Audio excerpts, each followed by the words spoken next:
اذیت دی. اور اب یہ کہنے کی بات نہیں ہے کہ جو اللہ کے میں آ جائے پھر وہ صاحب ایمان نہیں رہا کرتا. ارشاد رسول ہے، حدیث صریح ہے اور حدیث مقبول ہے تمام کے تمام امت مسلمہ کے جتنے بھی فرقے ہیں سب نے اس حدیث کو لکھا، مانا اور یہ کہا کہ یہ حدیث صحیح ہے. رسول نے کہا تھا کہ فاطمہ میرا حصہ ہے. جس نے فاطمہ کو اذیت دی اس نے رسول کو اذیت دی. یہ حدیث رسول کی فرمایا کہ جس نے فاطمہ کو اذیت دی. عزیزان محترم، اگر اس حدیث مبارکہ کے اوپر کلام کیا جائے تو ایک بہت تفصیلی کلام درکار ہے، مگر عزیزان گرامی مجھے ابھی اس پہ بحث نہیں ہے. آپ یہ دیکھیں کہ رسول کی زندگی میں بی بی فاطمہ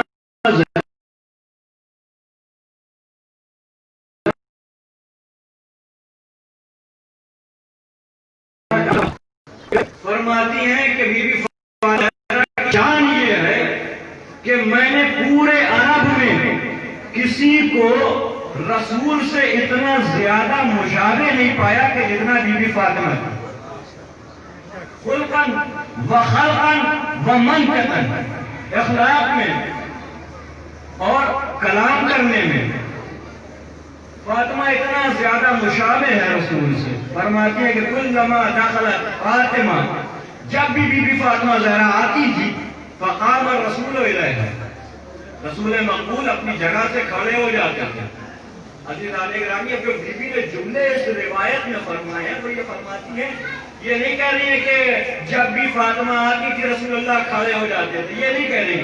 اگر یہ کہنا ہوتا تو عربی میں جہاں تک مجھے عربی آتی ہے تو یہ کہتی کہ فقام الرسول لہا، لیکن فرماتی ہے فقام الرسول الیہا.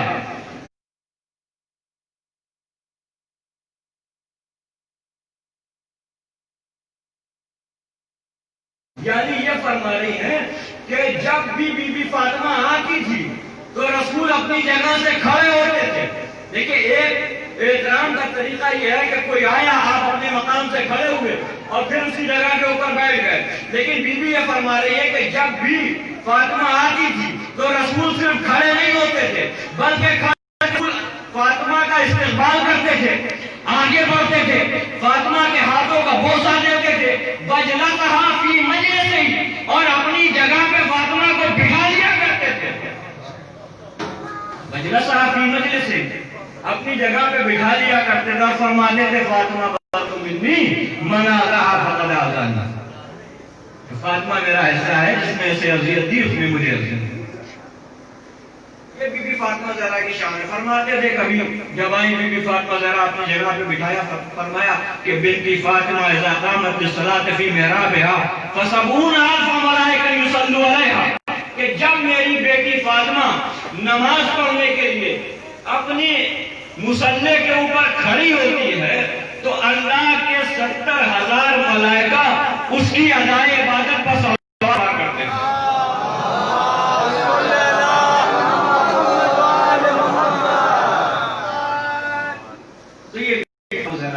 کبھی فرمایا کہ فاطمہ صدیقہ ہے، کبھی فرمایا فاطمہ حورہ نسیہ ہے، کبھی فرمایا کہ فاطمہ اللہ کی کنیزوں میں سے ایک کنیز ہے، کبھی فرمایا کہ فاطمہ اپنے باپ کی بھی ماں ہے، کبھی فرمایا کہ اول من دخل الجنہ فہی فاطمہ، کہ جنت میں سب سے پہلے جو داخل کی جائے گی، جو شخصیت جنت میں سب سے پہلے جائے گی وہ میری بیٹی فاطمہ ہوگی. رسول مقبول کے لیے فرمایا کہ سب سے پہلے میری بیٹی فاطمہ جنت میں داخل ہوگی. عزیزان محترم، آپ نے یہ حدیث سنی کہ رسول نے فرمایا کہ اول من دخل الجنہ فہی فاطمہ، سب سے پہلے میری بیٹی فاطمہ جنت میں جائے گی. عزیزان گرامی، سارے مسلمانوں نے ایمان دیا ہے، نبی کے کلمات ہیں کہ سب سے پہلے جنت میں جو جائیں گے وہ بی بی فاطمہ زہرا جائیں گی. مگر اب آپ اپنی شان دیکھیے کہ یہ شان تو بی بی فاطمہ کی ہے کہ سب سے پہلے جنت میں بی بی فاطمہ جائیں گی. یہ حدیث رسول نے بی بی فاطمہ کے لیے فرمائی، لیکن زمانہ گزرا یہاں تک کہ وہ دور آیا کہ جب بی بی فاطمہ سے حسین نے کہا کہ اماں آپ میرے عزاداروں کو کیا دیں گی، فرمایا کہ میں جنت کے دروازے پر بیٹھ جاؤں گی جب تک تمہارے ماتم کرنے والا ایک ایک عزادار اللہ کی جنت میں داخل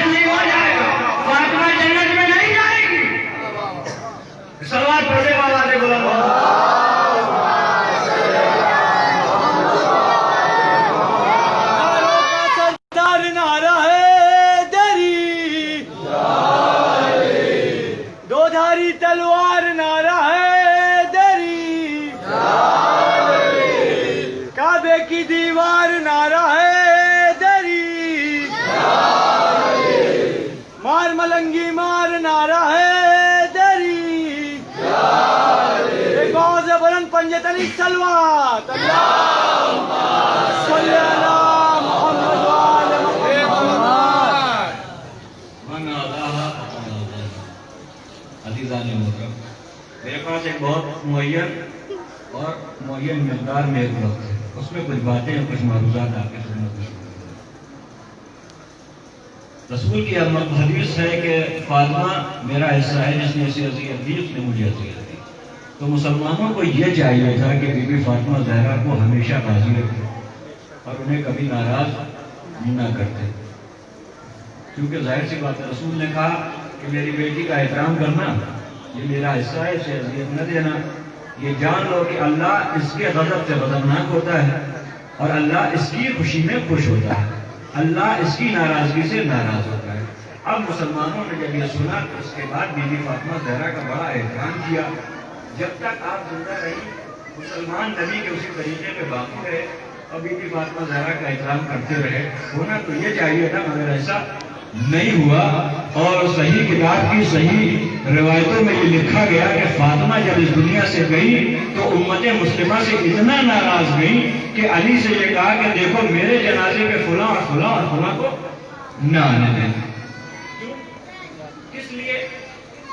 اب مفسرین نے مورخین نے لکھا اس لیے کہ وہ مسئلہ فدق کو لے کر کے ناراض ہو گئی، مسئلہ فدق کو لے کر کے ناراض ہو گئی تھی. اچھا، جب مسئلہ فدق کو لے کے ناراض ہو گئی تھی تو کیا آیا رسول کی یہ حدیث مقبول یہاں صادر آتی ہے کہ جس سے فاطمہ ناراض ہو گئی اس سے رسول ناراض ہو گئے، جس سے رسول ناراض ہو گئے اس سے اللہ ناراض ہو گیا؟ کہا کہ نہیں، کہا کہ نہیں. رسول نے یہ کہا تھا کہ جو فاطمہ کو ناراض کرے، اب وہ ناراض ہو گئی لیکن ناراض کیا نہیں گیا، وہ ناراض ہو گئی. یہ لکھا گیا کتابوں کی کالی سیاہیوں سے یہ کالی بات لکھی گئی کہ ناراض کیا نہیں، وہ ناراض ہو گئی. وہ آئی فدق مانگنے کے لیے، حضور نے کہا کہ نہیں فدق آپ کا حق نہیں ہے، وہ ناراض ہے. عام طور سے جو عوام کو جو پڑھنے کو ملتا ہے ہمارے یہاں ہندوستان پاکستان میں، اردو میں کوئی یہی بات ہے کہ وہ مانگنے کے لیے آئیں، انہوں نے کہا کہ نہیں حدیث رسول کی کہ ہم انبیاء نہ وارث بنتے ہیں نہ وارث بناتے ہیں، اور حدیث رسول کو بی بی فاطمہ نے نہیں مانا، وہ ناراض ہو گئی. کیا باتیں ایسی بات ہے؟ فدق کا مسئلہ اتنا ہی آسان ہے. پہلے سمجھتے ہیں کہ فدق ہے، فدق کسے کہتے ہیں؟ ہم اور آپ فدق کے لیے ایک لفظ استعمال کرتے ہیں، باغ فدق. تو آیا یہ باغ تھا کوئی کہ جس میں درخت لگے ہوتے تھے؟ یا نہیں، فدق کا مسئلہ کچھ اور ہے. عزیزان گرامی، مدینے میں یعنی سعودی عربیہ جس دور کا، اس میں جب یہود آ کے بسنا شروع ہوئی، کچھ قبائل الگ الگ جگہوں کے اوپر بس گئے اور وہاں کے اوپر رہنے لگے. کچھ ایسے تھے کہ جو مدینہ، جو ابھی کا مدینہ ہے شہر، اس کے اندر رہتے تھے. کچھ اس سے کچھ دور پہ، کچھ بہت دور پہ. مثلا مدینے کے اندر جو رہتے تھے وہ بنی نظیر یا بنی خزیمہ والے جو ہے یہ مدینے کے اندر رہتے تھے. خیبر کے جو یہودی تھے وہ شہر مدینہ سے خیبر 180 کلومیٹر دور ہے، وہاں رہتے تھے. اور باغ فدق کی موقعیت مدینے سے 160 کلومیٹر کی دوری پر ہے. یعنی خیبر کہاں ہے؟ 180 کلومیٹر. فدق کہاں ہے؟ 160 کلومیٹر پہ. زمانہ گزرتا رہا، رسول مقبول اس دنیا میں آئے اور پھر رسول مقبول نے ہجرت کی، مدینے میں داخل ہو گئے. مدینے والوں کو اس بات کا بڑا فخر تھا اور ان یہودیوں کی اور عیسائیوں کی کتاب میں یہ لکھا ہوا تھا کہ آخری دور میں ایک نبی آئے گا اور اس کے پاس اللہ کی کتاب ہوگی اور وہ حق دین لے کر کے آئے گا اور اس کی اطاعت کرنی ہے. نبی آ گیا. اب ان کو یہ چاہیے تھا کہ جب نبی آ گئے تو پھر جیسا توریت و زبور میں لکھا ہوا تھا ویسے ہی مانتے، لیکن نہیں ہوا اس کے الٹ کہ انتظار تو کر رہے تھے، منتظر تھے کہ ایک ہادی آئے گا اور ہمیں اس کی، لیکن اتنا دور بدل چکا تھا کہ جب وہ ہادی آئے تو انہوں نے کہا کہ یہ وہ نہیں ہے جس کا ہم انتظار کر رہے تھے. پھر اس کے بعد پلٹ گئے اور کفار مدینہ اور مشرکین مدینہ کے معاون ہو گئے. یعنی یہ یہودی جو مدینے میں رہتے تھے یہ ان کفار تھے جو رسول سے لڑا کرتے تھے مکے میں، ان کے معاون ہو گئے اور دور اول کی بہت ساری جنگوں میں ان کی مدد کی، جیسے خندق میں مدد کی، بدر میں مدد کی بہت ساری۔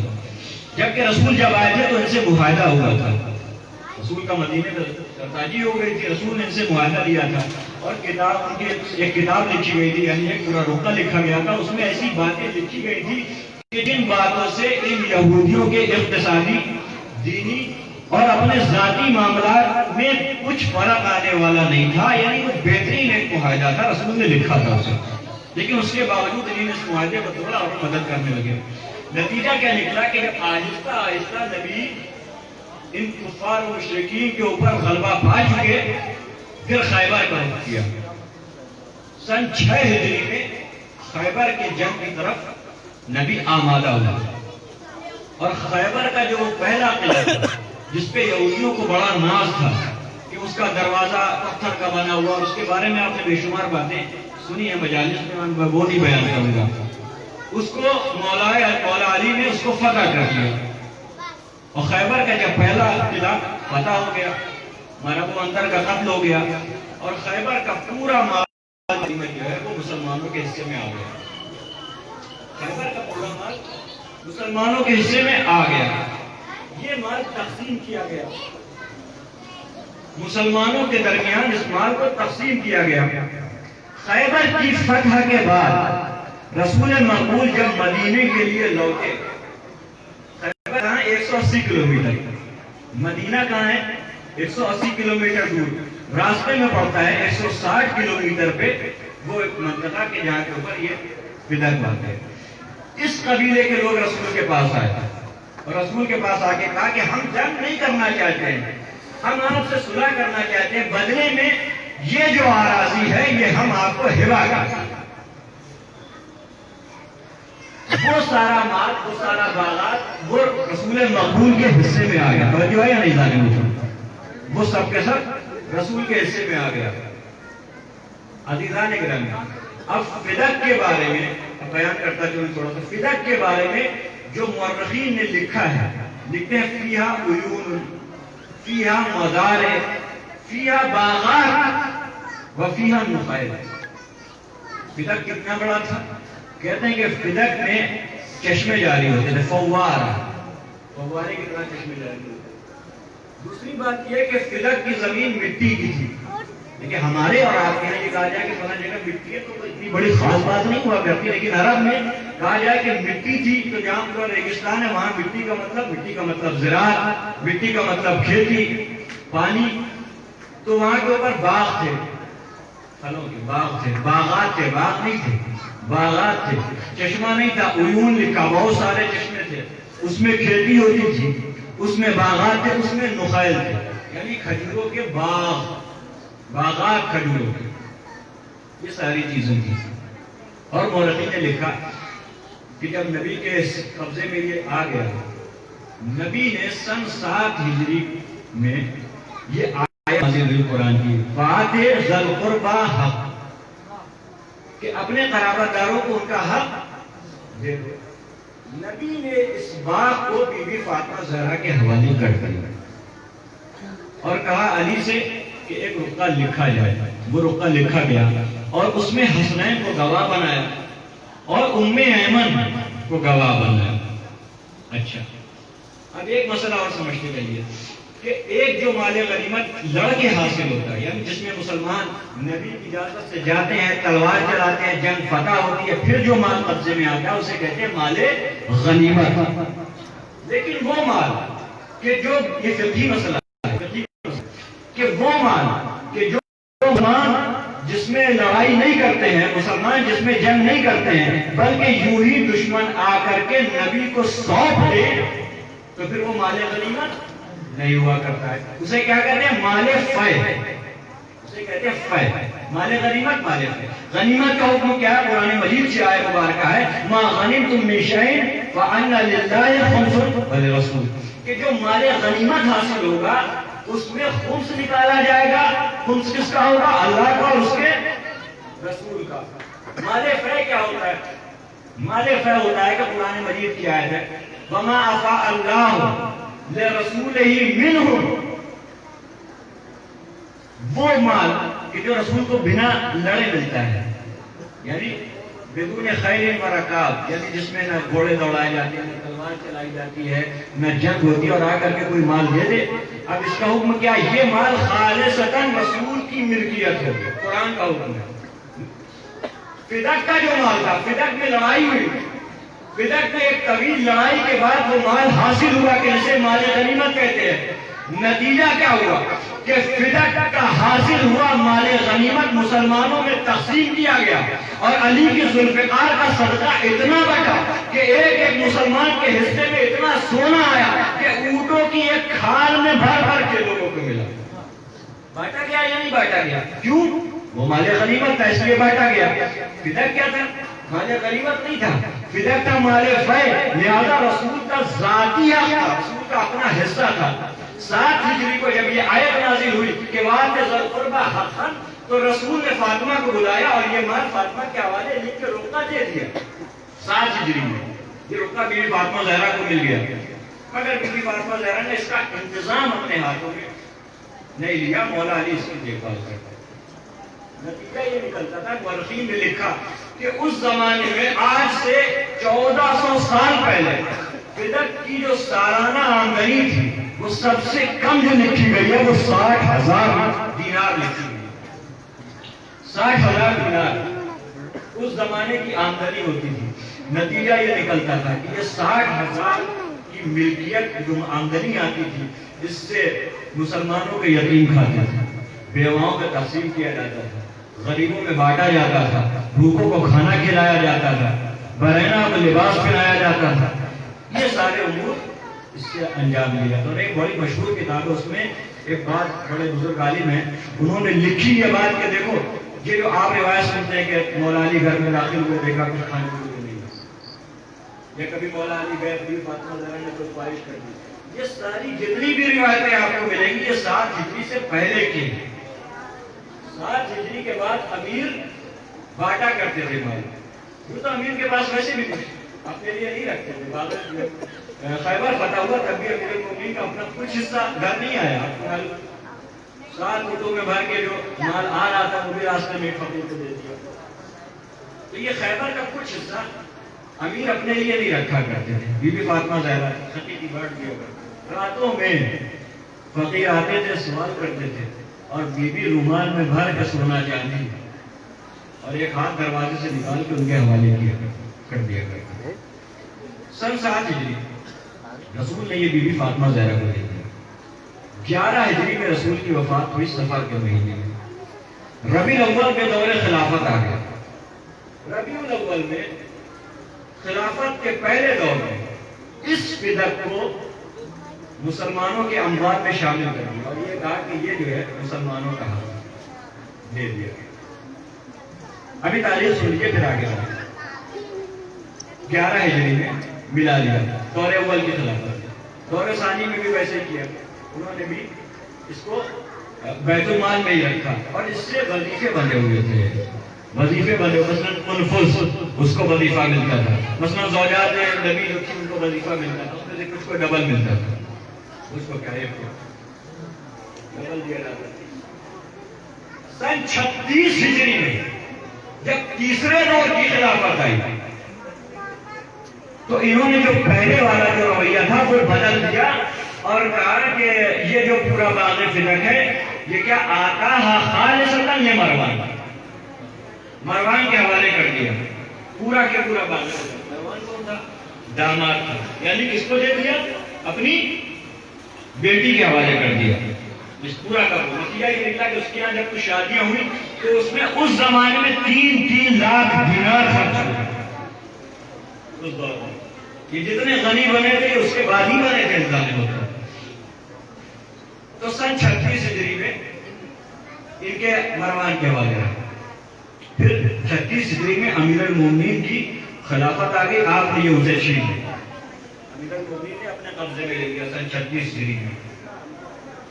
اور سن 36 ہجری سے سن 40 ہجری تک آپ کے قبضے میں رہا، لیکن آپ نے اپنے بیٹوں کو نہیں دیا کہ جو حقیقی وارث تھے ان کو نہیں دیا۔ کیوں نہیں دیا؟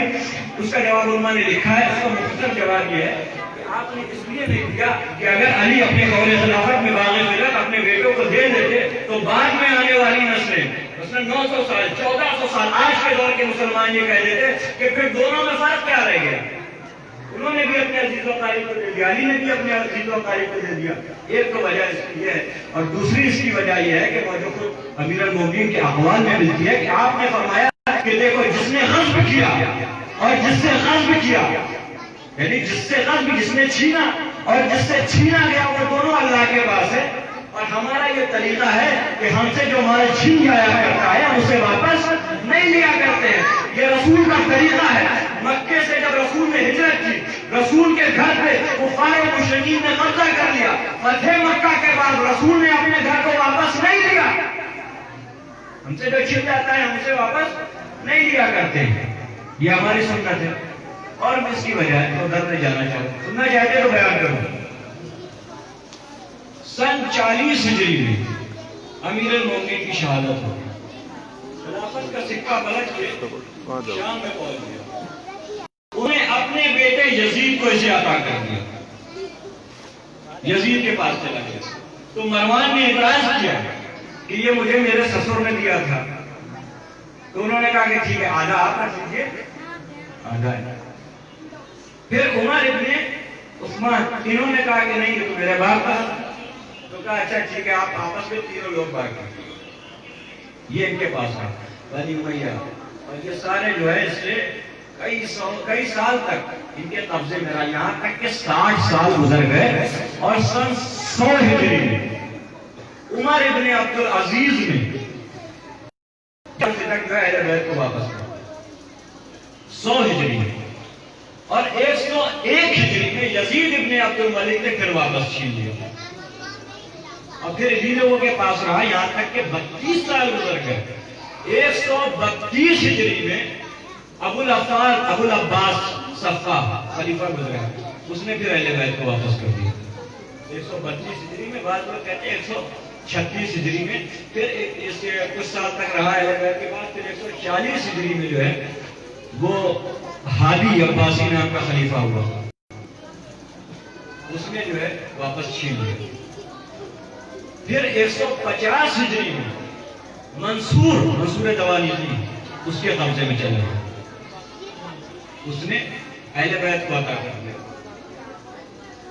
پھر اس کے بعد 170 ہجری میں دور آیا متوکل کا، اس نے اہل بیت کو پھر اہل بیت سے یہاں واپس کر لیا۔ متوکل نے بہت سارے ظلم کیے، اس کے بعد بھی فہرست ہے 230 ہجری 240 ہجری، لیکن پھر اس کے بعد جب منتصر کا دور آیا 232 ہجری میں، اس نے پھر اس باغ فلک کو لیا اور اپنے عزیز و اقارب میں بانٹ دیا، اور یہ پورا قصہ ختم ہے۔ جو اتنا دور گزرا ہے، اس دور میں باغ فلک اپنی حدود اصلی کھوتا گیا، کسی نے کہیں سے قبضہ کیا، کسی نے کہیں سے قبضہ کیا، کسی نے کچھ مار لیا، کسی نے کہیں سے ختم ہو گیا۔ اور منتصر عباسی کا دور آتے آتے یہ پورا جو ہے باغ ہٹ گیا، اس نے اپنے غلاموں کو دیا، اپنی کنیزوں کو دیا، اور یہ پورا مسئلہ ختم ہو گیا۔ آج اس دور میں سعودی عربیہ کا جو منطقہ ہے جسے منطقہ عامرہ کہتے ہیں، یعنی قریہ ہے، وہ جو ہے وہ باغ فلک کی جگہ پہ بنا ہوا ہے، اس دور میں باغ فلک کی جگہ پہ بنا ہوا ہے۔ تو میں نے آپ کے سامنے عرض کیا کہ یہ باغ فلک کی تاریخ ہے، اس کے علاوہ اور بھی ہے، لیکن مجھے تو چاہت کرنا تو عرض کرنے فضائل کے۔ دور اول میں جب اس خط کو بی بی فاطمہ زہرا سے چھینا گیا اور یہ کہا گیا کہ آج سے یہ مسلمانوں کا مال ہے، بیت المال میں اس کو شامل کر لیا گیا، بی بی فاطمہ زہرا نے اس کا اعتراض کیا، دربار میں آئے، دربار میں آنے کے بعد کہا کہ یہ حق باغ فلک میرا حق ہے، لہذا مجھے واپس کر دیا جائے۔ حاکم نے یہ کہا کہ اگر تمہارا حق ہے تو فآذنی بشہود، گواہ لے کر کے آؤ، گواہ لے کر کے آؤ۔ یہاں پہ حکومت نے غلطی کی ہے، فآذنی بشہود کا کلمہ حکومت کی اتنی صریحی غلطی ہے کہ کہ آج تک امت مسلمہ اس کو صحیح نہیں ثابت کرتے. کیوں عزیزان محترم؟ پیش آؤں گواہ لے کر کے. اب آپ مجھے انصاف سے بتائیے کہ قانون فقہی، قانون شرعی اسلامی یہ ہے کہ مال جس کے قبضے میں ہوتا ہے گواہ وہ نہیں پیش کرتا. گواہ کون پیش کرتا ہے؟ مدعی پیش کرتا ہے. دعویٰ کرنے والا اگر کوئی یہ دعویٰ کرے کہ یہ مال میرا ہے تو گواہ اس کو پیش کرنا پڑے گا. بی بی فاطمہ زہرا کیا ہے اور ادھر مسئلہ کیا ہے؟ بی بی فاطمہ زہرا کے پاس باغ فدا رسول کے زمانے سے موجود تھا. امیر المومنین فرماتے ہیں بنا کانت بیدنا کہ باغ فدا رسول کے زمانے سے ہمارے قبضے میں تھا، ہمارے حصے میں تھا، ہم سے چھین لیا گیا. تو جو چھین رہا ہے گواہ اسے لانا چاہیے یا جس سے چھینا جا رہا ہے گواہ وہ پیش کرے. مثال کے طور پہ میں ایک گھر میں رہتا ہوں، وہ گھر میرے قبضے میں ہے، میں اسے استعمال کرتا ہوں. آپ آئیں اور آ کے کہیں کہ یہ گھر میرا ہے تو گواہ کون پیش کرے گا؟ گواہ آپ پیش کریں گے. دلیل ہمارے پاس شرعی قبضہ ہے، بھائی اس کی چابی میرے پاس ہے، اس کے کاغذات میرے پاس ہے، اس کی وراثت میرے پاس ہے. اگر تمہیں لگتا ہے کہ نہیں یہ تالا جو ہے یہ نقلی ہے، یہ کاغذات جو ہے نقلی ہے، تو گواہ آپ لے کر کے آئیے. تو گواہ کسے پیش کرنے چاہیے تھے؟ حکومت، نہ کہ حکومت بی بی فاطمہ زہرا سے گواہ نہ. یہ شرعی غلطی تھی اور قانون بھی آج تک دنیا کی بہت ساری ڈیموکریسی اور ہمارے یہاں بھی انڈین کانسٹیٹیوشن میں بھی قانون یہی ہے کہ گواہ مدعی پیش کرے گا. بہرحال انسان گواہ کی بات آئی تو بی بی نے کہا کہ ہاں گواہی میرے پاس ہے، شہودی علی، شاہدی علی ہے، میرے پاس علی گواہ ہے، وہ ابنائی حسنین اور میرے بیٹے حسنین میرے گواہ، وہ ام ایمن، ام ایمن بھی میری گواہ، یہ بھی وہاں موجود تھی جب رسول نے مجھے لکھا. گواہ کتنے پیش کیے؟ اس نے کہا کہ نہیں، اور عورت اور مرد کی پہلے ام ایمن کو پیش کیا، کہا ام ایمن میری گواہ ہے. اس نے کہا کہ نہیں، عورتوں کی گواہی قابل قبول نہیں. کیوں قابل قبول نہیں؟ کہا رسول ہے سے حدیث ہے. کہا کس نے سنی؟ کہا کہ مولانا ام المومنین نے سنی. بیٹی کا نام لیتے ہیں. اچھا مثال سے یہ بتائیے، ایک طرف ام ایمن ہے، ایک عورت کی گواہی تو نہیں مانی جا رہی ہے اور دوسری عورت میں ایسی کیا خاص بات ہے کہ اس کی گواہی مان لی جا رہی ہے؟ کہا ام ایمن کی گواہی نہیں چلے گی. کہا کہ تو پھر میرے گواہ علی ہیں، ایک ام ایمن اور ایک علی ہے. کہا کہ نہیں، قانون شریعت یہ ہے یا تو دو مرد گواہی دیں یا دو مرد اور ایک عورت گواہی دیں. تو بی بی فاطمہ زہرا نے کہا کہ میرے گواہ حسنین، دو بچے ہو گئے، ایک مرد ہو گیا ایک عورت، نصاب پورا ہو گیا. بی بی فاطمہ زہرا نے کہا کہ یہ میرے گواہ ہیں. اب گواہوں میں کون ہے؟ امیر المومنین کہ جن کے لیے رسول نے کہا کہ صدیق ہے، صدیق اکبر ہے. امیر المومنین وہ گواہ ہے کہ جسے رسول نے اپنی رسالت کی گواہی میں شامل کیا اور قرآن نے آ کے اس پہ بیان دیا کفا باللہ شہیدا بینی و بینکم ومن عنده علم الکتاب کہ رسول کی رسالت کا ایک جو گواہ اللہ ہے اور دوسرے گواہ کون ہے؟ امیر المومنین. تو امیر المومنین جیسا گواہ دوسرے گواہ کون؟ حسنین کریمین، حسنین کریمین. تیسری گواہ کون؟ ام ایمن. ام ایمن کے لیے رسول نے فرمایا کہ من اراد ان يتزوج بامرأة من النساء فليتزوج بام ایمن. ام ایمن وہ ہے کہ جو جنت کی عورتوں میں سے، خاتون جنت ہے ام ایمن، خاتون جنت ہے. پھر بعد میں زید بن حارثہ نے آپ سے لکھا کہ تمہیں بیان کروں آپ کے سامنے اتنے محترم اور اتنے معتبر گواہ پیش کیے. بی بی فاطمہ زہرا نے کہا کہ نہیں، ان کی گواہی نہیں مانی جائے گی. کیوں؟ کہا اس لیے کہ یہ اقارب میں ہیں، علی آپ کے شوہر ہیں، ان کی گواہی نہیں مانی جائے گی. حسنین آپ کے بچے، ان کی گواہی نہیں مانی جائے گی. ام ایمن آپ کے یہاں کی خاتمہ ہے اور آپ کے یہاں رہتی ہیں تو ان کی گواہی نہیں مانی جائے گی.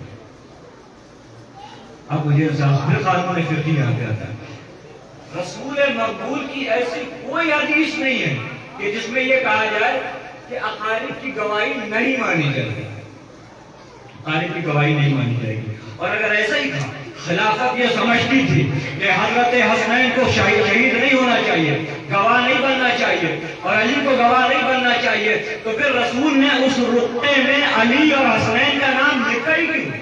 یا آیا امت یہ سمجھتی ہے، خلافت یہ سمجھتی ہوئی ہے کہ وہ قانون شریعت نبی سے زیادہ جانتے ہیں. معذاللہ نبی نے غلطی کی کہ ان کا نام گواہوں میں لکھا.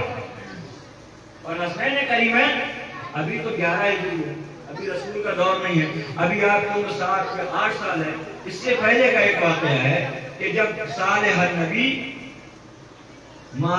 قوم من عرب کی قوم سے صلح ہوئی, صلح نامہ لکھنے کی باری آئی تو رسول نے فامر علی ان یکتب, کہا کہ صلح نامہ علی لکھیں گے. صلح نامہ لکھا گیا تو رسول نے یہ کہا کہ وشہد بہا حسن و حسین ابن علی ابن ابی طالب. رسول کے زمانے میں رسول نے حسنین کریمین کو اپنا گواہ بنایا تھا.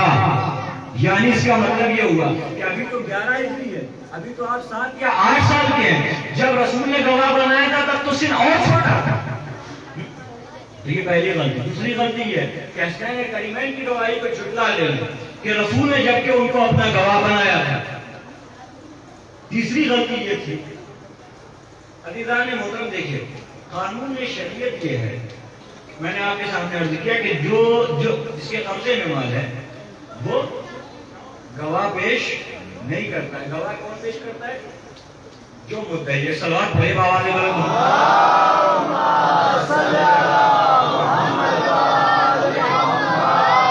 سننا چاہ رہے ہیں یا نہیں سننا چاہ رہے ہیں؟ بیان کریں. ایک صلوات ذرا بابا سے بلند پڑھ دیں.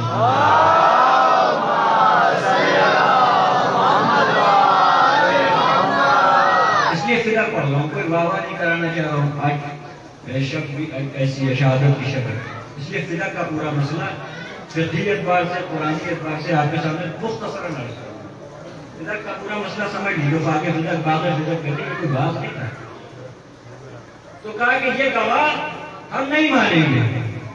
گواہ جھٹلا دیے, باوجود اس لیے کہ بی بی کو گواہ نہیں دینا چاہیے تھے. بی بی نے گواہ پیش کیے, پھر اس کے بعد بھی جھٹلا دیے. بی بی نے جب دیکھا کہ گواہیاں نہیں مانی جا رہی ہیں, بی بی نے کہا کہ رسول نے مجھے لکھ کر کے ایک رقعہ دیا تھا. وہ رقعہ پیش کیا گیا. پہلے جو رقعے کو پڑھا اور دیکھا نبی کی مہر ہے, بعض لوگ کہتے ہیں جیسے انہوں نے پڑھا ان کے آنسو نکل آئے اور دل ان کا پگھل گیا. انہوں نے بھی ایک رقعہ لکھ دیا اور دے دیا. کہا جائیے آج سے کوئی باغ فلک میں رضا نہیں کرے گا. آپ ہی کہا ہے. بی بی فاطمہ جانے لگی, یہاں تک کہ دوسرے حضرت آ گئے. انہوں نے بیچ میں آ کر کے آئے اور آنے کے بعد بی بی فاطمہ ذرا سے رقعہ لے لیا اور نبی کی جو تحریر تھی اسے پھاڑا اور پھاڑنے کے بعد پہلا کیا مسئلہ تھا؟ گواہی پیش, انکار. دوسرا انکار. مگر عزیزان نے کہا کہ انکار تو کر دیا. ابھی کون لطیف نکتہ آپ کی خدمت میں آپ سے انکار کر دیا. گواہ نہیں مانیں گے, تحریر نہیں مانیں گے, لیکن بی بی فاطمہ ذرا تو اپنا مقدمہ لڑ رہی تھی نا دربار میں, وکیل بنی ہوئی تھی, اپنا مقدمہ لڑ رہی تھی. ابھی تک جتنا بھی انکار ہوا تھا یہ انکار رسول کے ہبہ کا ہوا تھا, بی بی فاطمہ زہرا کی ملکیت کا نہیں ہوا تھا. پتہ نہیں آپ نے سمجھا جملہ یا نہیں سمجھا. بہت لطیف اور بہت عجیب سی بات آپ کے سامنے پیش کروں. آپ نقطے پہ غور کریں. مثلاً میرے والد کا ایک ہے, میں اپنے والد کا وارث ہوں. میرے والد نے اپنی زندگی میں مجھے لکھ کے نہیں دیا کہ یہ گھر آپ کا ہے. بات اس کے کہ جب میرے والد گزر جائیں تو محمد پور کا کوئی چرواہا ہے اور آگے کہنے لگے کہ کیونکہ آپ کے والد نے آپ کو لکھ کے نہیں دیا تھا لہٰذا یہ میرا ہو گیا, یہ میرا ہو گیا. کوئی قانون شریعت اس بات کو قبول کرے گا؟ کوئی قانون دنیاوی اس بات کو قبول کرے گا؟ نہیں. اب میں کیا کہوں گا؟ میں کہوں گا کہ یہ صحیح ہے کہ میرے والد نے مجھے لکھ کے نہیں دیا, لیکن اب قانون مجھے اپنے والد کا بنائے گا, قانون وارث بنائے گا. جب دیکھا بی بی نے کہ گواہ نہیں چل رہے ہیں, کتابت جو ہے وہ پھاڑ دی گئی, تو بی بی نے کہا کہ ٹھیک ہے, تم یہ نہیں مانتے ہو کہ نبی نے مجھے لکھ کے دیا, کوئی بات نہیں. نبی نے مجھے نہیں لکھ کے دیا, تمہارے بقول علی جھوٹے ہو گئے معاذ اللہ. حسنین جو ہے انہوں نے بھی جھوٹی گواہی دے دی, مجھے نہیں لکھ کے دیا, لیکن میں اپنے باپ کی وارث تو ہوں. وراثت میں جو نبی کا ذاتی مال ہے یہ تو مجھے ملے گا. وراثت میں ملنا چاہیے یا نہیں ملنا چاہیے؟ میرے اگر دنیا میں نبی کا کوئی وارث ہو تو ڈھونڈ کے لے آؤ.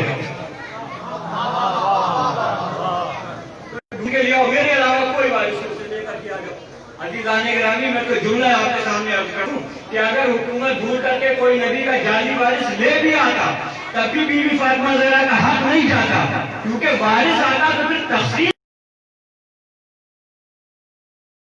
ہوتی۔ بی بی فاطمہ نے کہا کہ میں وارث ہوں۔ ابھی مقابلے میں کیا ہے؟ اب مقابلے میں جب بی بی فاطمہ زہرا نے شریک یہ مسئلہ پیش کیا کہ میں وارث ہوں، تو مقابلے میں اس نے کہا کہ نہیں، رسول مقبول کی حدیث ہے کہ نحن معاشر الانبیاء لا نورث ولا نورث، کہ ہم جو انبیاء ہیں یہ نہ وارث بنتے ہیں نہ وارث بناتے ہیں۔ بی بی فاطمہ زہرا نے ایک جملہ کہا، بی بی نے کہا یبن ابی قحافہ افی کتاب اللہ ان ترک اباک ولا ارث ابی، کیا خدا کی کتاب میں یہی لکھا ہے کہ تو اپنے باپ کا وارث بنے اور میں اپنے باپ کے وارث نہ بنوں؟ کیا قرآن میں یہی لکھا ہے کہ تو اپنے باپ کا وارث بنے میں اپنے والد کی وارث نہ بنوں؟ کہتے نہیں، یہ تو آیت جو ہے قرآن کی یہ عام لوگوں کے لیے ہے، نبی اپنا وارث نہیں بناتے نہ وارث بنتے۔ عزیزان یہ حدیث جو ہے لا نورث ولا نورث، یہ وہی اسی وقت بنائی گئی تھی، کہتے کہ جھوٹے کے پیر نہیں ہوتے۔ ایک جگہ پہ کہتا ہے نحن معاشر الانبیاء، اور دوسری جگہ پہ جب پوچھا گیا کہ والی حدیث سنائیے جو آپ نے دربار میں سنائی تھی، تو کہتا ہے نحن الانبیاء نحن لا نورث ولا نورث، کیا کہ ہم معاشر انبیاء وارث نہیں بنتے ہیں نہ بناتے ہیں۔ اچھا وارث نہیں بنتے ہیں انبیاء، وارث نہیں بناتے، تو اس کا مطلب یہ ہے کہ آدم سے لے کر محمد مصطفیٰ تک جتنے بھی انبیاء تھے جو اپنے والد کے گھروں میں رہتے تھے، معاذ اللہ وہ غصبی جگہ میں رہتے تھے کیونکہ وارث نہیں بنتے۔ اچھا دوسرا ایک فقہی مسئلہ اور پیش کر دوں، عزیزان محترم دیکھیے، اگر کوئی ہم پہ اعتراض کرے کہ آپ لوگ تو آپ کے یہاں تو عورتیں وارث بنتی نہیں ہیں، آپ کے مذہب میں تو عورتیں وارث نہیں بنتی ہیں، تو یہ غلط فکر ہے، یہ قلت فہم ہے کہ نساء جو ہے وہ وارث نہیں بنتی ہے، یہ قلت فہم ہے۔ کیوں نساء وارث نہیں بنتی ہیں؟ یعنی اس کا مطلب ہے کہ زوجہ جو ہے وہ ارض میں زمین میں وارث نہیں بنتی ہے، بیٹی زمین میں بھی وارث بنتی ہے، مال میں بھی وارث بنتی ہے، یعنی زوجہ جو ہے وہ جو اچل سمپتی ہوتی ہے اس میں وارث نہیں بنتی، اور بیٹی وہ تمام کے تمام حصے کی وارث ہوتی ہے۔ بی بی فاطمہ زہرا ہے بیٹی، تو وہ تمام کے تمام حصے کی وارث ہے۔ اور حدیث جو پیش کی گئی کہ نحن معاشر الانبیاء لا نورث ولا نورث، اس حدیث کو مفسرین اور محدثین ایک نہیں، 1000 نہیں، 1,00,000 طرق سے بیان کرے، تب بھی میرا دعویٰ اس منبر پہ بیٹھ گئے کہ یہ اس حدیث کا آخری سلسلہ جا کر کے اسی ایک شخص پہ ختم ہوتا ہے۔ اس کے علاوہ اس حدیث کو کسی نے نقل ہی نہیں کیا، کسی نے اس حدیث کو نقل نہیں کیا، کسی نے نہیں کہا کہ ہم نے رسول سے یہ سنا، صرف اس نے کہا کہ اس حدیث کا اتنا شہرہ ہے، اس حدیث کو صرف مدینے میں ایک ہی شخص نے سنا، یعنی اس کا مطلب یہ ہوا کہ رسول سے جب اللہ نے کہا کہ آپ آپ کے وارث نہیں بنیں گے، تو پھر بی بی فاطمہ زہرا جو وارث تھی ان کو بتانا چاہیے کہ ہمارے بعد تم وارث نہیں ہوگی، بھائی جو حکم تھا وہ جس سے متعلق ہے اس کو پہنچانا چاہیے۔ مثلا اگر رسول کے اوپر یہ حکم آیا کہ مسلمانوں سے بتا دو کہ نماز واجب ہے، تو اگر رسول مسلمانوں کو نہ بتا کے جائے تو غلطی کس کی ہے؟ معاذ اللہ اگر رسول یہ حکم نہ پہنچائے تو غلطی کس کی ہے؟ اگر یہ وراثت کا حکم رسول نے بی بی فاطمہ زہرا کو نہیں پہنچایا تو اس کا مطلب یہ ہے کہ کار رسالت میں رسول سے یہ کوتاہی ہو گئی، معاذ اللہ۔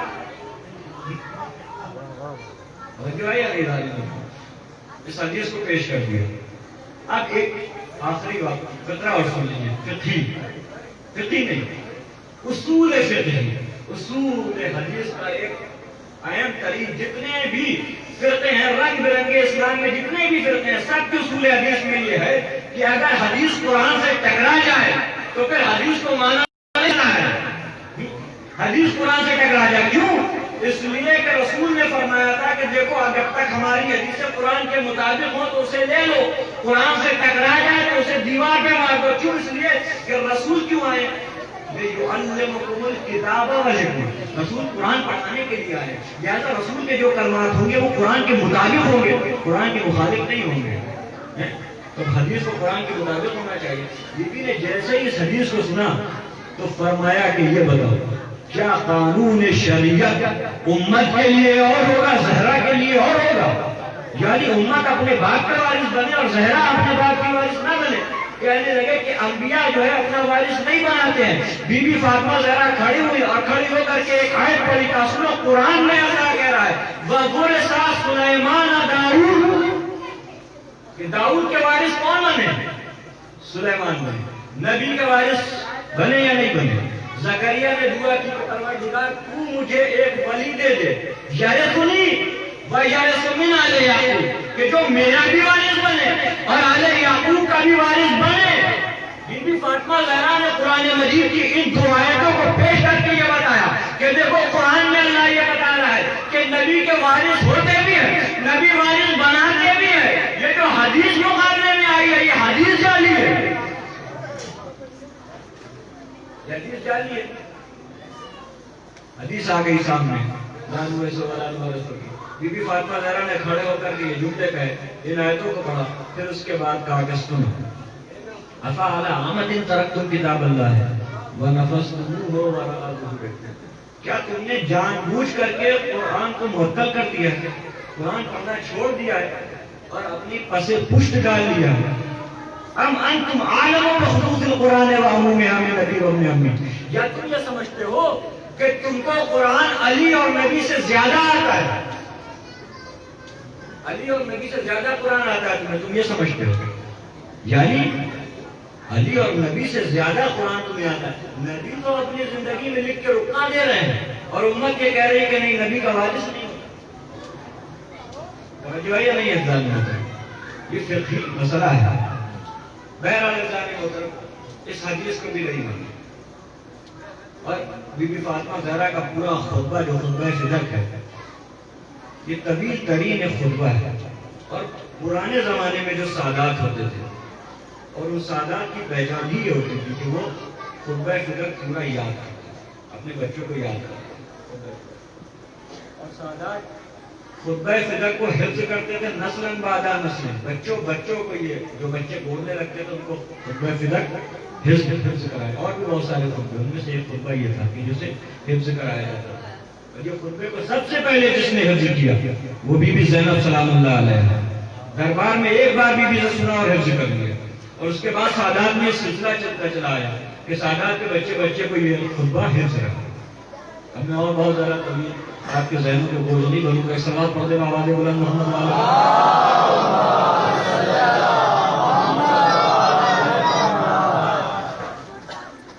کہا کہ نہیں یہ آپ کا حق نہیں ہے، یہ امت کا ورثہ ہے، اسے لے لیا گیا۔ اب میرا سوال یہ ہے کہ جب بی بی نے کہا کہ یہ میرا حق ہے، رسول کی کتاب دکھائی، تو پہلے جو تھے ان کا دل مسیج گئے اور انہوں نے واپس کر دیا، دوسرے جو تھے انہوں نے ہضم کر لیا، چھین لیا۔ تو مجھے امت مسلمہ انصاف سے یہ بتائے کہ اگر انہوں نے پہلے چھینا تھا، بھائی جس نے پہلے واپس کیا، اگر اس نے حق سمجھ کے واپس کیا تو پھر دوسرے والے نے کیا سمجھ کے چھینا؟ اور اگر پہلے والے نے جو واپس دیا تھا وہ حق سمجھ کے نہیں دیا تھا، مجالس برپا کی گئی تھی جس کی یہ آخری مجلس ہے، اتنی جو محنت کی وہ کس لیے کی؟ اس لیے کہ بی بی فاطمہ زہرا کی جو مظالم ہیں ان کو لوگوں تک بتایا جائے، فدق کیا ہے اس کو سمجھایا جائے۔ باغ فدق کیا ہے؟ یہ کوئی باغ نہیں ہے، باغ فدق یہ تو ابھی تک جو میں نے آپ کے سامنے بیان کیا یہ تو تاریخ ہے، یہ تو کتابوں میں لکھی ہوئی عبارتیں ہیں جو میں آپ کے سامنے پڑھ رہا ہوں۔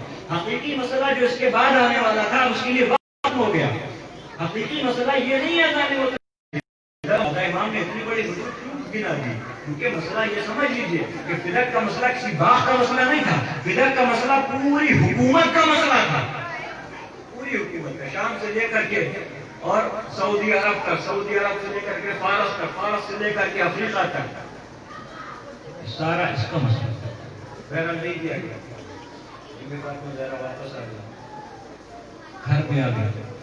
بعض روایت میں لکھا ہے کہ 3 گھنٹے آتا ہے، 3 گھنٹے دربار میں جب لوٹ کر کے آئی تو روایات میں یہ لکھا ہے کہ بی بی جب گئی تھی تو سیدھا چلتے ہوئے گئی، بی بی کا سن زیادہ نہیں تھا، لیکن جب وہاں سے لوٹ کر کے آنی تو کمر خمیدہ.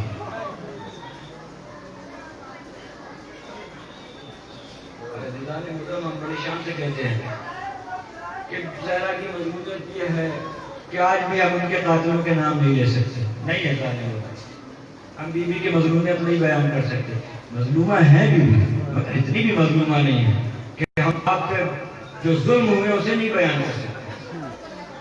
ان مجلسوں کے ضامن ہم اور آپ نہیں ہیں. بی بی فاطمہ زہرا کے ایک وارث زندہ ہے، پردہ غیب میں ہے. خدا سلامت رکھے. جو مبنی نے جو یہ محنت کی ہے وہ اسی لیے کی ہے. ظالم اتنی بھی مظلوم نہیں بی بی فاطمہ. ہاں یہ ضرور ہے کہ بی بی کے کچھ مصائب ایسے ہیں کہ جنہیں ہم غیرت سے نہیں پڑھ سکتے. ہمیں حیا آتی ہے. ہم کیا ظالم آپ ذرا اندازہ کیجئے کہ امام حسن علیہ السلام مدینے کی ایک گلی میں نہیں جایا کرتے تھے. رک جاتے تھے، اس گلی میں نہیں جاتے تھے. جب کسی نے پوچھا کہ آپ اس گلی میں کیوں نہیں جاتے، کہا سنو جب میری اماں کے ہاتھوں سے رکا چھینا گیا تو یہی وہ جگہ تھی کہ رکا جب بی بی فاطمہ زہرا کے ہاتھوں سے چھینا گیا، ایک ظالم نے بی بی کی ابا کو پکڑ کے ایسے گھسیٹا تھا کہ میری ماں اس گلی میں زمین کے اوپر گر پڑی تھی. امام حسن اس گلی سے نہیں گزرا کرتے تھے. یہ بی بی فاطمہ زہرا کی مظلومیت ہے. دروازے پر ہجوم ہوا علی سے بیعت طلب کرنے کے لیے. پہلے کچھ لوگوں کو بھیجا کہ علی سے کہو کہ ہماری بیعت کریں. علی نہیں آئے. پھر اور 6-7 لوگوں کو بھیجا گیا، کہا علی سے کہو کہ ہماری بیعت کریں. علی نے انکار کر دیا. پھر حکومت نے یہ کیا کہ مدینے کے اوباش ترین لوگوں میں 300 افراد کو جمع کیا. یہ مدینے کے اوباش ترین، جاہل ترین، سفاک اور ظالم لوگ تھے. ان کو بلایا اور کہا کہ زہرا کے گھر کو ہجوم کر دو، ہمیں کچھ نہیں پتا، جو چاہے کرنا، مگر ہمیں علی سے بیعت چاہیے. 300 افراد پر مشتمل یہ پورا ہجوم بی بی فاطمہ زہرا کے دروازے پہ آیا. دق الباب کیا، کہا علی کو باہر نکال دو. بی بی زہرا دروازے پہ آ کے انکار کیا، منع کیا. کہا علی کو باہر نکال دو ورنہ ہم گھر میں آگ لگا دیں گے. انفس اس پورے قافلے کا، اس پورے ہجوم کا سردار تھا. بی بی نے کہا کہ تم اس گھر میں آگ لگا دو گے کہ جس میں حسنین علی کے نبی کے چھوٹے چھوٹے بچے. کہا کہ واہ ہمیں کچھ نہیں پتا، ہم اس گھر میں آگ لگا دیں. آگ لگا دی گئی. دروازہ دھو کر کے جلنے لگا. بی بی فاطمہ زہرا دروازے کے پیچھے آ گئی. ایک ظالم نے کہا اس دروازے کو گرا دیا جائے. عزیزوں امت نے بڑھ کے جو بی بی فاطمہ زہرا کے دروازے کو ڈھکیلا، بس تاریخ میں نے یہ لکھا ہے کہ بی بی فاطمہ زہرا فجاءت بین الدار والجدار. عزیزان محترم بی بی فاطمہ زہرا دروازے اور دروازے اور دیوار کے درمیان آ گئی. اب جو 300 افراد پر مشتمل یہ پورا کے پورا ہجوم گھر کے اندر داخل ہوا تو دروازہ اور دیوار کے درمیان بی بی فاطمہ زہرا اتنی زور سے پھنسی کہ بی بی کی پسلیاں ٹوٹ گئی. پسلیاں ٹوٹ گئی. ہم کہتے ہیں نا جانے ہوتا بی بی فاطمہ زہرا کو کہ پہلو شکستہ بی بی ہے. پہلو شکستہ اب اپنے بچوں کے لیے عرض کر رہا ہوں کہ پہلو شکستہ اس بی بی کو کہتے ہیں کہ جس کی پسلیاں ٹوٹ جائے. عزیزان محترم آج کی یہ شب شہادت بی بی فاطمہ زہرا کی شب ہے. آج آپ کو علی کو ان کی زوجہ کا پرسہ دینا ہے. اب مجھ میں طاقت نہیں مسائل پڑھنے کی، مگر میں 2-4 جملے شہادت کے ضرور عرض کروں گا. عزیزوں پہلو شکستہ بیوی ہے، پسلیاں ٹوٹی ہوئی ہے. آج حسین کو اس کی ان کی اماں کا پرسہ دینا ہے. آج زینب کو ان کی اماں کا پرسہ دینا ہے. آج کی شان شام غریبہ سے کم نہیں ہے. ارے آج کی شان شام غریبہ سے کم نہیں ہے. ارے آج کی شام علی کا گھر تاریخ پڑا ہوا تھا. عزیزوں پہلو شکستہ بیوی ہے، پسلیاں ٹوٹ گئی ہے. بس آپ ذرا توجہ کیجیے کہ کسی بھی طبیب سے پوچھ لیجیے کہ جب پسلیاں ٹوٹ جاتی ہیں تو سب سے زیادہ تکلیف ہوتی ہے جب پسلیاں ٹوٹ جاتی ہے. اور بی بی کی ایک نہیں 3 پسلیاں ٹوٹی ہوئی تھی. مجھے نہیں معلوم کہ ان ٹوٹی ہوئی پسلیوں کے ساتھ زہرا کس طریقے سے اٹھی، کیسے فضا کو آواز دی، کیسے مدینے کی مسجد نبوی کے دروازے پہ آ کے کہتی ہے خیو ابا الحسن، ابا الحسن کو چھوڑ دو ورنہ اپنے سر کے بال گرا دوں گی. پہلو شکستہ ہے. عزیزان محترم آپ کسی طبیب سے پوچھ لیجئے کہ جب پسلیاں ٹوٹ جاتی ہیں تو پھر سب سے زیادہ تکلیف سانس لینے میں ہوا کرتی ہے. سب سے زیادہ تکلیف سانس لینے میں ہوتی ہے. جب سانس اندر جاتی ہے باہر آتی ہے تب سب سے زیادہ تکلیف ہوتی ہے. یہی تو وجہ ہے کہ اپنے پہلو پر ہاتھ رکھ کے جب قبر نبی پہ آتی تھی سانسیں اکھڑ جاتی تھی, کہتی تھی بابا مجھے سانس لینے میں بڑی تکلیف ہوتی ہے. اہل بیت کے گھرانے کی یہ دو بیویاں ہیں عزیزو, یہ دو بیویاں ہیں. ایک بیوی جو کہتی ہے بابا مجھے سانس نہیں آتی, اور یزید کے دربار میں ایک 4 سال کی فاطمہ کہتی ہے بھیا حسن یزید سے کہہ دو میری رسی ڈھیلی کر دے مجھے سانس نہیں آتی.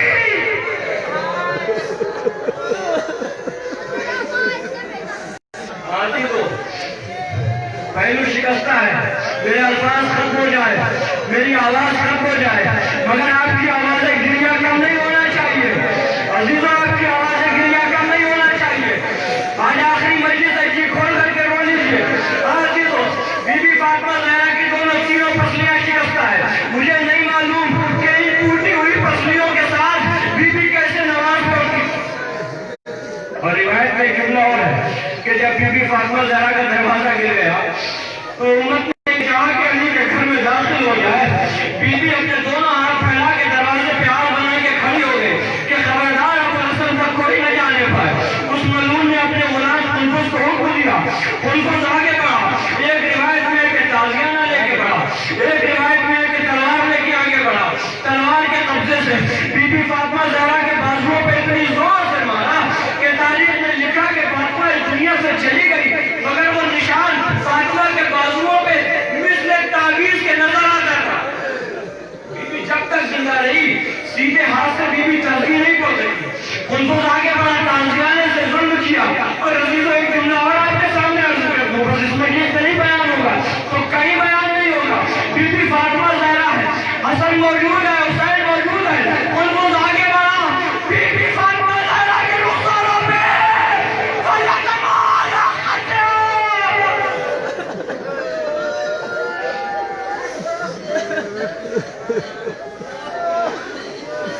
قنفذ نے یہ ظلم کیا. یہی وجہ ہے کہ جب کسی نے امیر المومنین سے پوچھا کہ یہ بتائیے کہ مدینے میں سب کا وظیفہ تو برابر ہے, مگر قنفذ کو زیادہ وظیفہ کیوں ملتا ہے حکومت سے؟ قنفذ کو زیادہ وظیفہ کیوں ملتا ہے؟ امیر المومنین نے کہا یہ اس تازیانے کا شکرانہ ہے کہ جو قنفذ نے میری زوجہ زہرا کو مارا. عزیزان محترم بی بی فاطمہ زہرا ہے, پسلیاں ٹوٹی ہوئی ہیں, مگر ان ٹوٹی ہوئی پسلیوں کے ساتھ کبھی حسن کو باغوش میں لیتی ہے, حسین کا منہ لاتی ہے, گھر کے کام کرتی ہے, نمازیں پڑھتی ہے. عزیزوں دن گزرتے رہے, بہت دن نہیں گزرے کہ ایک مرتبہ بی بی خواب میں ہے, اپنے بابا کو خواب میں دیکھا. بس رسول کہہ رہے ہیں کہ زہرا کل شب تم مجھ سے ملاقات کرو گی. بس روایت میں لکھا ہے کہ بستر سے تھر تھرا کے اٹھی تھام کر رسا, قبر نبی وفات آئے آخری پڑھا, ہمسائیوں کے گھر گئی رخصت کو اور کہا لو صاحبوں ظاہر کرو اب پوچھ ہے میرا عیسیٰ کی تم سبوں کو میرے شور و شہن سے, کل فاطمہ نہ ہوئے گی تم سونا چین سے. ہمسائے کے حقوق سے آگاہ ہے کہا لوگوں میرے یتیموں سے رہنا نکاح پڑا. اب ساتھ ان کا ہاتھ تمہارا ہے, میں کہاں ارے میری ماں کی ہوتی ہے میری دکھیاری بیٹیاں. بچوں کی بے کسی کے میں سر پہ اٹھاتی ہوں, تم پر حسن حسین کو میں چھوڑے جاتی ہوں. پھر علی کے پاس آئی ایک وصیت کر کے کہتی ہے کہ سن لو وصیت ہے میری فقیہ امام, فضا سے میرے بعد عدالت سے لینا کام, ہوشیار فاطمہ کی امانت سے صبح و شام, دو بیٹیاں دو بیٹے اور بس خدا کا نام. ارے میں بڑے دکھوں سے یہ سب بچے پالے, رب کے حوالے تم یہ تمہارے حوالے. وصیت کی امیر المومنین سے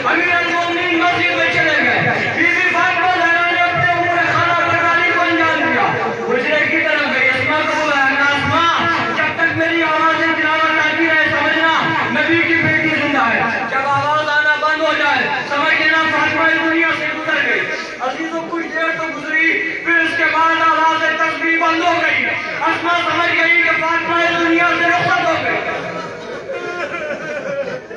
کچھ دیر میں گزری کہ حسنین آئے.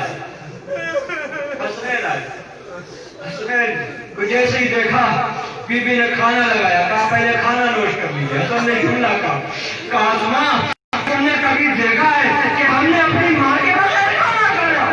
حسین آگے بڑھے. کہا اسما تمہیں نہیں یاد؟ ارے میری ماں لقمہ بناتی تھی تو حسین کھانا کھاتا تھا. اسما نے بتایا بچوں آج تمہاری اماں دنیا سے رخصت ہو گئی. بچے دوڑتے ہوئے گئے علی کو مسجد میں خبر دی. تاریخ میں جملہ لکھا کہ جیسے ہی بچوں نے کہا بابا اماں اس دنیا سے گزر گئی، پر تاریخ نے لکھا کہ علی کھڑے تھے بس فوراً زمین پر گر کے بے ہوش ہو گئے. علی کی مظلومیت کے سوچ انہیں اور پڑھوں. سنیے گا میرے بڑوں، میری بچوں، میری بہنوں، پردے کے پیچھے بیٹھی ہوئی میری ماں سنو. علی نے مرثیہ پڑھا لا خیر بعدک فی حیاتی و انما ابکی مخافۃ ان تطول حیاتی. فاطمہ آپ کے بعد علی کی زندگی میں کوئی خیر نہیں رہے. علی گھر میں آئے. آخری فطرے حدیث. علی گھر میں آیا. اس کو کفن کا انتظام کیا. بی بی فاطمہ زہرا کی وصیت تھی کہ مسلمانوں کو خبر دو. اب میں نہیں پڑھوں گا، آپ ذرا اندازہ کر لیجیے کہ جس کے گھر میں چھوٹے چھوٹے بچے ہوں اور ماں اس دنیا سے گزر جائے تو ان بچوں کا کیا